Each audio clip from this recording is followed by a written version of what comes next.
Star Wars used to be one of the most beloved franchises in all of entertainment, but that all changed when the twisted mind of George Lucas was left unsupervised and unchecked by a medical professional, and he was able to army crawl himself away from Arkham Asylum and onto a chair in front of a pen and paper and write the prequels. Now let me just get this on the table right now. I know episodes 1 through 3 of Star Wars are objectively awful movies from pretty much any perspective you can spin on them.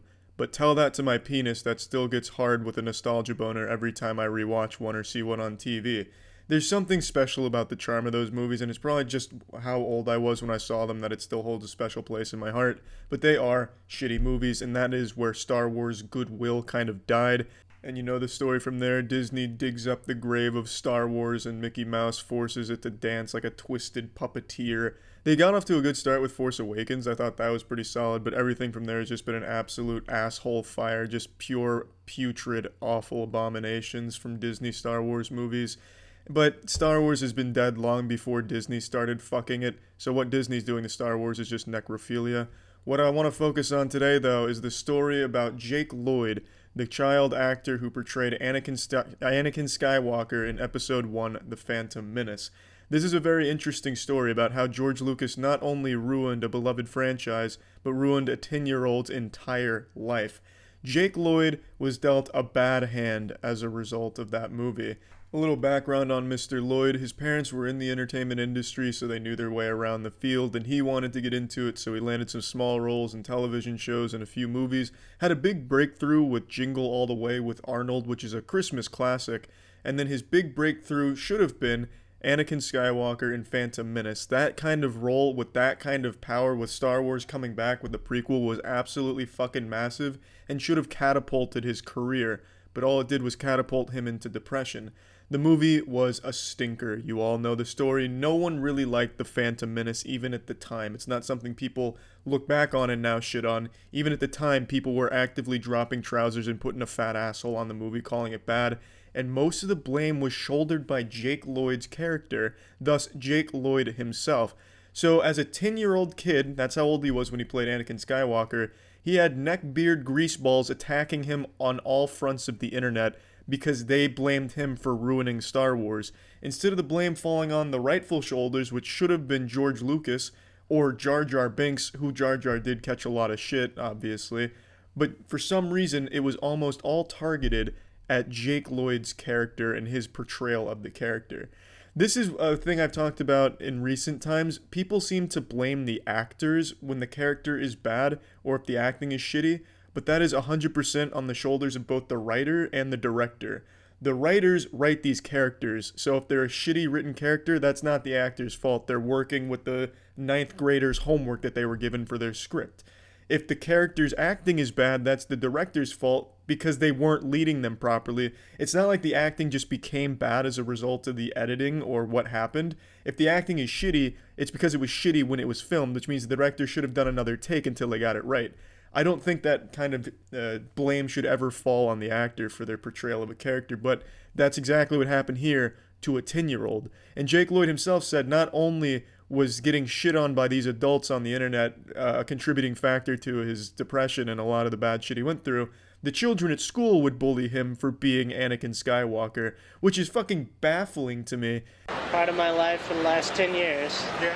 Yeah. Is it something High like school is, they wouldn't let it go, so. It's just such a weird thing to insult someone for. Oh, what a fucking loser. You were in one of the biggest movies of all time as the lead character. What a dweeb. You'll never be successful like that. I'm gonna go back to eating glue and huffing Sharpie fumes like a real alpha 5th grader. It's just a weird target for bullying and really unfortunate for Jake, because that's something that even if the movie was bad, you should still be very proud of. I know I certainly would be. Like, if I had a lead role in The Room or an equally acclaimed awful fucking movie, I wouldn't let people forget I was in that shit. I love that kind of shit. I fucking brag about being in a voice acting role for a cameo character in a game that sold 8 copies on Steam. You wouldn't want to see me as a lead role in fucking Star Wars or something like that. It's just a shame what happened to Jake there, both from adults and in his school environment. Also, George Lucas had him working like a fucking sweatshop worker. Jake Lloyd said he was doing up to 60 interviews a day for Star Wars, which is just an unbelievable number. I can't even believe that shit. I don't know who could even stand that as an adult, let alone a 10-year-old kid. But even still, I understand Star Wars fans aren't the most intellectually enlightened. They're no Rick and Morty fans when it comes to intelligence, IQ, and that kind of supreme being intellect. But I don't know why they'd still blame the child instead of a more obvious blemish on Star Wars, Jar Jar Binks, who did shoulder a lot of shit, but not near to the extent that Jake Lloyd's character did. I mean, Jar Jar Binks, for God's sakes, his whole contribution to the movie was always, Misa make white pee-pee when Misa see you, Natalie Portman. Like, how can that not be the most glaring issue of the fucking prequels? I don't know how it'd be on Anakin Skywalker, who's just playing a fucking kid who likes pod racing and has a midichlorian count in the 9 figures. It's just a stupid fucking fans targeting the wrong fantasy characters if they really want to get into this like limp-dicked fantasy where these characters are real and the movie is ruined because of these characters and not George Lucas's batshit awful writing. But so moving on from there, Jake Lloyd quits acting at the age of 15. He develops a phobia of cameras because of all the bullying and the ridicule in the interviews, and he no longer ever wants to be filmed. He still does some voice acting for Anakin in the Star Wars video games that come out for the next couple of years, but altogether quits that around 2005, 2006, I believe. And then from there, it's even more downhill. He did a few appearances at some Comic Cons in 2012 and before, but it was always out of obligation and just wanting a quick little buck to show up. Nothing wrong with that, but he'd always get questions about being Anakin Skywalker, which he very clearly hated. The interviews are really hard to watch. He's very uncomfortable, always dismissive, seems confrontational, as if bringing up Anakin Skywalker is like the Winter Soldier's trigger word, and he just goes into this zone where he hates being associated with that, and that's the saddest thing. I really can't help but feel super bad for Jake.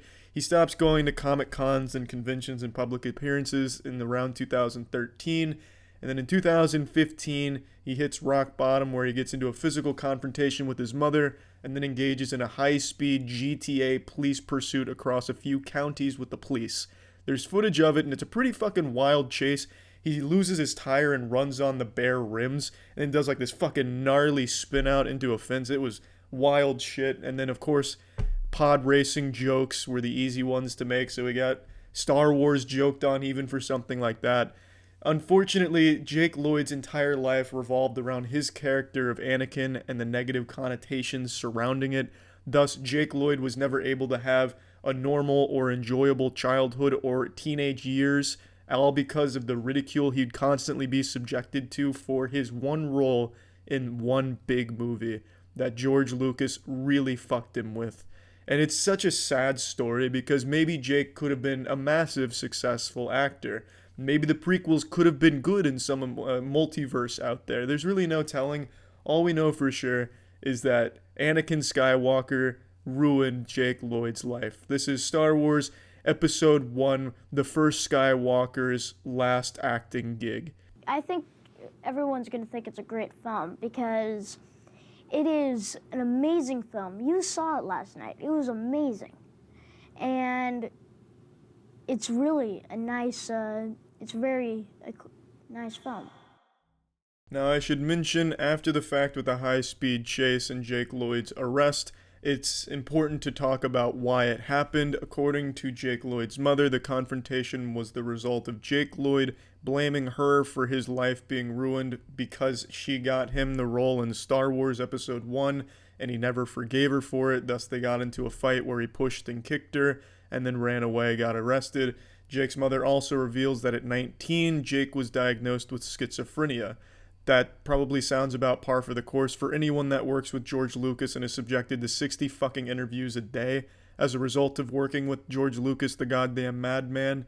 So overall, just a horrible story about a successful breakthrough role leading to the demise of someone's mental health, and just genuinely like their whole life seems to have been ruined as a result of having a big role in that movie. And that's about it. Just wanted to tell the story of how Star Wars has not only been ruined as a franchise, but also ruined some lives along the way as well. That's it. So yeah.